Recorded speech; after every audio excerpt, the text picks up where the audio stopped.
Welcome back. We've got Chef Anthony in the studio again this morning, and we were joking that we must have bad weather outside. Seems like every time I come to see you, we have bad weather. Yeah, well, you don't have to rush back to school this way. That's a good thing. So my students are probably sitting at home going, well, what am I saying? They're still asleep. Yeah, they can watch it online later this morning. Yeah, when they wake up around 10. Mm-hmm. So we're going to make gazpacho this morning. All right. Cold soup for a cold morning, but the idea behind this is there's a lot of nutrients inside of this. This is all garden fresh vegetables. This makes a great breakfast. Oh, okay. So we're going to do some garden fresh gazpacho. We have cucumbers peeled and seeded, jalapeno, serrano with the stems cut off, green peppers that have had the membranes taken out of them, and 1 onion quartered. Okay. So I have tomato juice, 10 ounces of tomatoes, hot sauce, crushed red pepper flakes, red wine vinegar, salt, pepper, and garlic, of course. Can't do anything without my garlic. And these are canned tomatoes? Yes, I actually get the canned peeled tomatoes because they're simple to use and you can keep them on your shelf and you have them when you want them. Right. So, good food processor. These are the same ones that I use, and this is the one that I use in my classroom. It gives a nice pulse to everything. But the trick with this one is make it the night before so that you can have it for breakfast or for the next day. This does need 8 hours to chill. Oh, okay. So you can't use it as a wake-up call for your family? No. But you can start it and then, have some in the refrigerator like I did. There you go. So okay. We're going to start with our tomatoes right in. And our tomato juice. Now you can use tomato juice, you can use V8, the V8 Fusions, the morning stuff. I like the spicy V8 juice, personally. It's my favorite. We're going to go straight in with some onions. 1 jalapeno, 1 serrano, green peppers, and our cucumbers. Right into the food processor. Start a pulse. So I noticed you got all your vegetables in before you're putting your seasonings in. I like to get it chopped down a little bit so that they can kind of get a chance to marry together. And then I'm going to put everything else right in with it. And it takes no time at all for it to make. It's chopped down.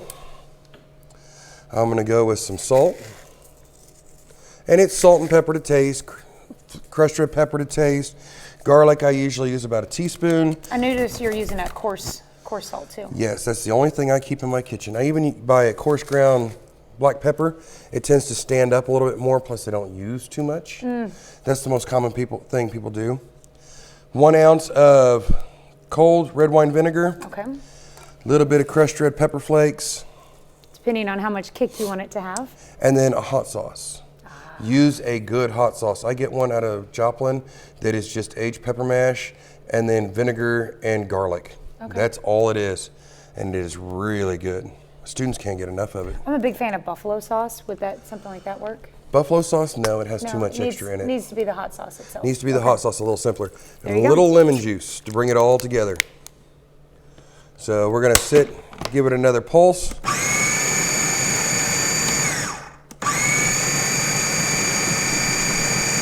It's looking good.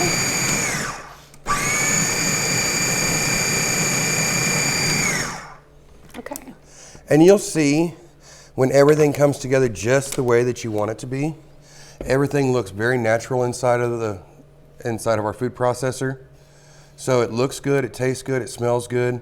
And then just put this right into the refrigerator and you're ready to rock and roll. And you said it needs to chill for 8 hours. Needs to chill for 8 hours. So I always make mine overnight and then let it sit for the next day. Makes everything happy. And here I have what I made for you yesterday. Oh, they're such cute little glasses too. What is a good portion size for something like this? It depends on the person. I'm going to give you just a little bit, but then I also serve mine with pitas. Oh, yummy. Good. All right. The texture is kind of a little bit like a very pureed salsa, but you'll got an understanding and get used to it, and you'll start to like it. What do you think? You like that? That is tasty. I'm double dipping, but it's mine, so that's okay. That's right. It's yours.